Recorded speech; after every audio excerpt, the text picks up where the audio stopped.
سلامونه ملګرو، الله دې وکړي چې ټول روغ او جوړ یاست او ژوند مو ښه روان وي. د یو نوې ویډیو د یو نوې موضوع سره بیا ستاسو خدمت کې حاضر یم. ملګرو، د تیر په شانې بیا مې ستاسو د پوښتنې یوه پوښتنه راخیستې ده او غواړم په هغې تاسو ته څه معلومات درکړم. نن مې چې کومه پوښتنه راخیستې هغه هم مانه ډېره زیاته ملګرو کړې ده.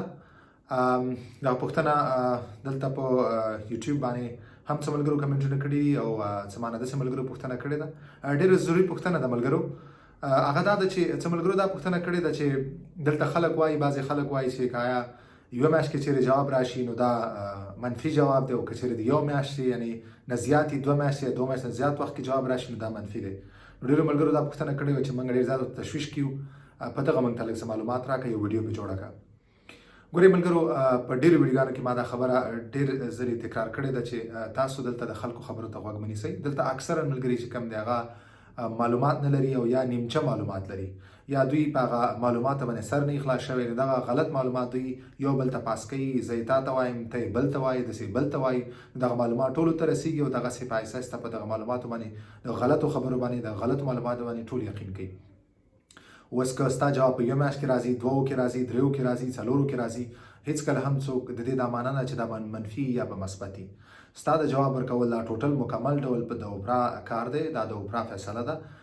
داسې ملګري شته چې هغو ته کال بعد جواب راغلی، اسناد یې ورکړي. داسې ملګري شته چې هغو ته 1.5 کال بعد جواب راغلی، منفي شوي. داسې ملګري شته چې هغو ته میاشت کې اسناد راغلي. داسې ملګري شته چې هغو ته 100 ورځې بعد هغه منفي راغلي دي. نو هېڅکله هم په تاسو دا په ذهن کې مه ږدئ که چېرې دومره وخت کې تاله جواب راشي دا به منفي، که دومره وخت کې تاله جواب راشي دا به مثبت وي. تاسو هېڅکله هم دغسې فکر مه جوړوئ، تشویش ورته مه کوئ، داسې خبرو ته غوږ مه ږدئ. د دغه ویډیو ځکه دغه پوښتنه ما لږ مخکې کړه او ځکه مې ضروري وګڼله چې زه په دې ویډیو جوړه کړم. هغې وجه دا ده چې داسې ډېر معلومات دي چې دلته ډېرې خبرې دي، دا ټولې غلطې دلته زموږ ستاسو په دغه ټولنه کې دلته مشهورې شوي دي. ټول غلط معلومات دي. یو تپاس کوي، بل تپاس کوي. تاسو ته ما مخکې هم ویلي چې زه به همیشه کوشش کوم تاسو له صحیح معلومات راوړم، دقیق معلومات راوړم. زما دغه یوټیوب چینل ستاسو دپاره یو دقیق ادرس دی چې تاسو صحیح معلومات والئ. تاسو چې هر څنګه پوښتنه لرئ، هر څنګه دغسې معلومات تاسو ته راځي، تاسو شکمن یې، تاسو صحیح معلومات دي، تاسو ما دلته په یوټیوب باندې خپله پوښتنه کولی شئ او زه به درته ویډیو جوړه کړم. نو ملګرو، تاسو د خلکو خبرو ته غوږ مه ږدئ. تر څو یو کس داسې کس چې هغه پوه یې، هغه هلته ډېر وخت تېر کړی، فرانسوي ژبه ورځي، نو تاسو هغه سره دغه خبره شریکوئ یا معلومات شریکوئ. نو زه مطمئنه به تاسو ته به هغه ښه معلومات، صحیح معلومات دررسېږي، حقیقت به دررسېږي. نور داسې دا ټولې غلطې خبرې دي چې که چا له په 3 میاشتو کې جواب راغی هغه به داسې وي، که چا له 1 میاشت کې جواب راغی هغه به داسې. دا ټول غلط معلومات دي، دا ټولې غلطې خبرې. تاسو ورته بالکل په تشویش کېږئ مه. بل زما دغه داسې معلومات چې کوم ملګري خوري هغه ټول زما دا هیله ده چې هر کله تر څو تاسو په یو معلومات باندې مطمئن نه یئ، د یو صحیح ادرس نه تاسو معلومات نه یې اخیستي، نو تر هغې تاسو نور سره مه شریکوئ. ځکه دلته اکثرا ملګري ډېر زیات په تشویش کې، ډېر بې انتهایي زیات تشویش ورته کوي.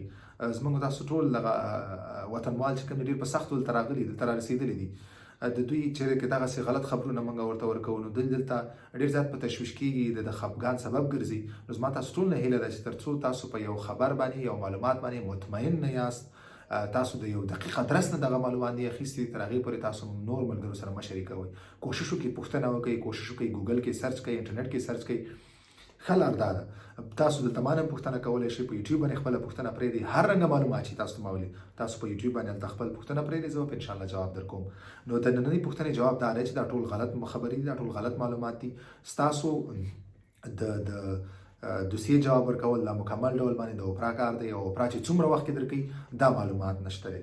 د دې دپاره کوم داسې یو لیمټ نشته چې 2 میاشتې بعد به تاله جواب راځي، 3 میاشتې، 4 میاشتې. او بالکل دا ټولې غلطې خبرې دي چې که میاشت بعد چېرته جواب راغی دا منفي، که 2 میاشتې بعد چېرته جواب راغی دا مثبت، یا ډېر وخت والي دا ښه خبره ده یا دا منفي خبره ده، دا پلان کې دی، پستان کې دی. دا ټولې خبرې غلطې دي. دې خبرو ته بالکل تاسو غوږ مه نیسئ، مه تشویش کوئ. دا مکمل ډول باندې غلطې خبرې دي او تاسو ټول د دې داسې خبرو د شریکولو نه، خورولو نه ډډه وکړئ. نو مننه ملګرو، الله دې وکړي چې تاسو ته د خپل سوال جواب اخیستی. تاسو که تاسو هر رنګه پوښتنه لرئ، تاسو خپله پوښتنه ته کمنټ برخه کې پرېښودلی شئ. انشاءالله په راتلونکي کې به زه په هغې باندې خامخا ویډیو جوړوم. تر بلې ویډیو باندې په لاس سپارم. په مخه مو ښه.